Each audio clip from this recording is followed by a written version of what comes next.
নমস্কার বন্ধুরা, আমি পিয়ালির সঙ্গে রান্নায় আপনাদের সকলকে স্বাগত। আজকে বানাচ্ছি খাসির মাংস চর্বি দিয়ে ঘুগনি। ঘুগনি তো ছোটো বড়ো সকলেই প্রিয়, আর যদি সেটা খাসির মাংসের চর্বি দিয়ে হয় তাহলে ভালো লাগাটা আর একটু বেশি হয়ে যায়। আর কথাও না বাড়িয়ে চলুন দেখে নেওয়া যাক খাসির মাংসের চর্বি দিয়ে কী করে ঘুগনিটা করলাম। তার জন্য আগে থেকেই মটরটা আমি ভিজিয়ে রেখেছিলাম, প্রায় 2-3 ঘন্টা আমি ভিজিয়েছি। আপনারা যদি ভুলে যান তাহলে 1 ঘন্টা আগে গরম জলেও ভিজাতে পারেন, বা যদি তাও ভুলে যান তার টিক্সটাও আমি একটু পরে বলে দিচ্ছি। তারপরে এদিকে আমার গরম জল হয়ে গেছে, এবার সেদ্ধ করে নেবার জন্য মটরটা দিয়ে দিলাম, আর দিলাম ছোট ছোট করে কুচোনো আলু।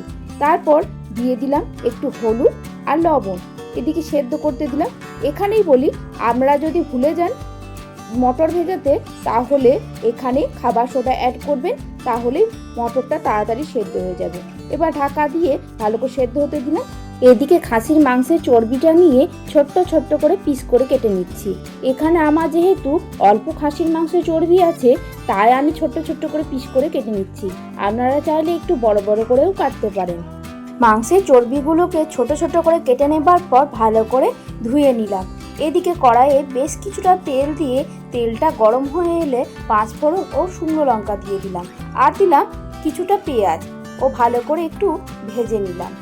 পেঁয়াজটা বেশ কিছুক্ষণ ধরে ভাজতে হবে, তবে যেন খুব লাল লাল করে ভাজবেন না, যেন একবারেই ভাজা ভাজা হয়ে যায়, এমনিভাবে ভাজবেন না। কিছুটা ভাজার পর দিয়ে দিলাম আদা, রসুন ও লঙ্কা বাটা।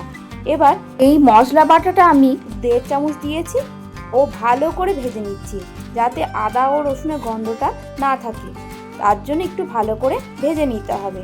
ভালো করে ভেজে নেবার পর আমি এর মধ্যে যোগ করে দিলাম একটা টমেটোকে কুচি করে। আপনারা এখানে টমেটো পেস্ট করে দিতে পারেন, এতে কালারটা ভালো হবে। আমার এখানে টমেটো কুচি করেই দিয়েছি। তারপর আবার একটু ভেজে নিচ্ছি, টমেটোটা একটু যাতে গলে যায়। টমেটো ও পেঁয়াজটা কিছুটা নরম হয়ে যাওয়ার পর দিয়ে দিলাম জিরে গুঁড়ো, হলুদ ও লঙ্কা গুঁড়ো, আর অল্প সামান্য জল দিয়ে কিছুক্ষণ নেড়ে নিচ্ছি, যাতে মশলার গন্ধটা না থাকে। তারপর আরও কিছুক্ষণ ফুটতে দিলাম, যাতে মশলার গন্ধটা একবারেই চলে যায়। তার জন্য কিছুক্ষণ ফুটে যাওয়ার পর দিয়ে দিলাম এখানে আমি অল্প সামান্য চিনি, কাশ্মীরি লঙ্কা গুঁড়ো ও লবণ। আগেই কাশ্মীরি লঙ্কা গুঁড়োটা দেওয়া যেত, আপনারা তেলের ওপরেই কাশ্মীরি লঙ্কা গুঁড়োটা দেবেন।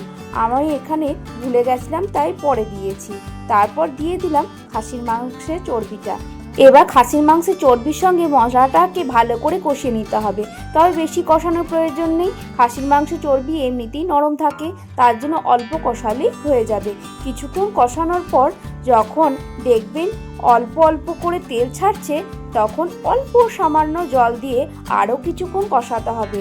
তারপর যখন দেখবেন একবারে অনেকটা তেল ছেড়ে গেছে, তখন আমি এর মধ্যে যোগ করে দিলাম আগে থেকে সেদ্ধ করে রাখা মটরটা। এবার মটরটা দিয়ে আরও কিছুক্ষণ খাসির মাংস চর্বির সঙ্গে মিশিয়ে নিয়ে ফুটতে দিতে হবে। ভালো করে যখন ফুটে আসবে, একটু সামান্য জল দিয়ে আরও কিছুক্ষণ ফুটতে দেব। তারপর ভালো করে ফুটে এলে দিয়ে দেব গরম মশলা ও ভালো করে একটু ফুটতে দিয়ে হয়ে যাওয়া সুস্বাদু খাসির মাংসের চর্বি দিয়ে ঘুগনি। আর এভাবেই আমার পদ্ধতিতে একবার করে অবশ্যই বাড়িতে চেষ্টা করবেন।